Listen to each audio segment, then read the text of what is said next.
So in bringing all of these findings together, what we see from this issue of how and why SANE programs have an effect is that there's two very distinct, mutually reinforcing, but distinct tracks. One of which is the work that SANE programs do with the patients, the survivors themselves, and then there's the work they do with law enforcement. With respect to patients, they focus on providing very high quality patient care, the human element. They do not pressure reporting. They do not encourage reporting. They don't talk about reporting until the very, very, very, very, very end. It's about the survivor and her well-being. They link the patients to advocacy and counseling services in the community. They do provide information about the criminal justice system. It's a very complicated process. The survivors need information. They provide that. They educate them about injuries and forensic evidence as well. This helps facilitate survivors' healing, and it gives them some hope that something might actually happen with their case. And when you have that, you have a victim who's more willing and able to participate in the criminal justice system. And then we also have the SANE programs work with law enforcement. What they provide law enforcement is very good quality medical forensic evidence. Everybody was very clear. The quality of the evidence is far superior to what they were getting from hospital emergency departments. But they also provide education and training on how to use that evidence, not just enough to have it, what do you do with it? They address that issue through education and training and ongoing case consultation. And that helps police put more investigational effort into the cases. And that helps them create a more complete, stronger case. So then, why did we get a statistically significant increase in prosecution rates after the SANE program? Well, if you take increased victim participation and you add it together with a case that's been more thoroughly investigated, it's not a hard stretch to figure out then why we see more cases moving through the criminal justice system. The SANE program works on two levels: preparing the survivors for the criminal justice system and providing resources to the law enforcement community to help create a stronger and more thoroughly investigated case. So, in the second part of the project, what we wanted to do was build on these findings, take the research findings and start to bring them into practice. And to do that, we created a practitioner toolkit. And the idea behind this toolkit was that SANE programs can have a positive impact on the criminal justice system, but not necessarily so. We just saw there's some real critical ingredients in terms of patient care philosophy, resources that you provide to the criminal justice system.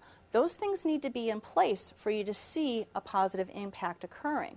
So what that tells us then is that we need to be able to find ways for SANE programs to monitor their program processes and community outcomes. SANE programs need to be studying themselves. They need to be able to have the evaluation resources to see if they are doing the things that would lead to positive outcomes and to assess what kind of outcomes they're getting. So what we did was we developed a practitioner evaluation toolkit that teaches evaluation skills and builds capacity for SANE programs. So what we did was as we were doing our research, we developed a step-by-step process that practitioners could do. Now, granted, they're not going to do a very large-scale quasi-experimental design with multi-level modeling and all of that, but can you teach them how to do a basic before and after design? Yes. Can you teach them about comparability of samples? Yes. Can you link them to different resources to help them do some simple analyses? Absolutely. And that's what we were trying to do in this toolkit. So what we did was we took the process of collecting evaluation data and broke it down into a very straightforward 7-step process. So first off, we taught them about evaluation questions. And we acknowledged that there's many different ways to evaluate the effectiveness of a SANE program, one of which is legal. And that is the focus of this toolkit, but it is not the only way you can measure the effectiveness of a SANE program. We teach them a little bit about evaluation design. We tell them what a logic model is, and we provide them sample logic models that show how and why SANE programs might affect case outcomes. And we explain the logic and the steps of doing a pre-post design. Then we provide instruction on relationship building. Now, they very likely have some relationships with law enforcement and prosecutors for services.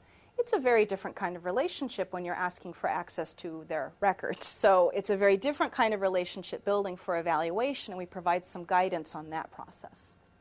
We teach them about sampling. Again, very important in quasi-experimental research, particularly in field-based program-initiated evaluations, that they get the sampling right. So we teach them how to do that. And then we tell them the step-by-step process for doing data collection. We provide sample forms so they can just copy them right out of the toolkit, start filling out the data as they collect it in their community. We even teach them how to do data analyses. Again, we're not teaching multi-level modeling, but we teach them how to work with Excel for some frequencies, percentages, and then we link them to some online calculators that will help them do some simple non-parametric tests to see if there's been an increase in their community.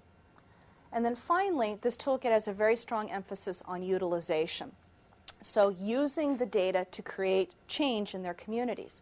So if they found they did not have a positive impact in their community, we provide information and step-by-step directions for doing focus groups in their communities to bring together the key stakeholders, try to identify where the problems are, and then work together to create an action plan where they might start to see an increase in prosecution rates.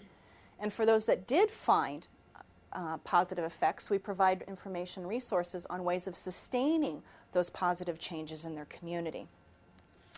So we think that this toolkit has a lot of utility to practitioners. We see it as a very useful resource for closing the science practice gap by giving practitioners the tools they need to evaluate their own programs. There's about 500 SANE programs in existence. I can count on one hand the number of SANE programs that have been studied with any kind of methodological rigor. We have a bit of a problem here. So we need to find ways of getting resources to SANE practitioners to help address this gap. So this resource provides help for programs if they're not having a positive impact. We know that this intervention model can, so if it's not, what can we be doing, what can these programs be doing to try to create that change? And right now my team and I are examining ways that we can get this toolkit ready for national dissemination to share with other SANE programs throughout the country. So I thank you very much for your attention.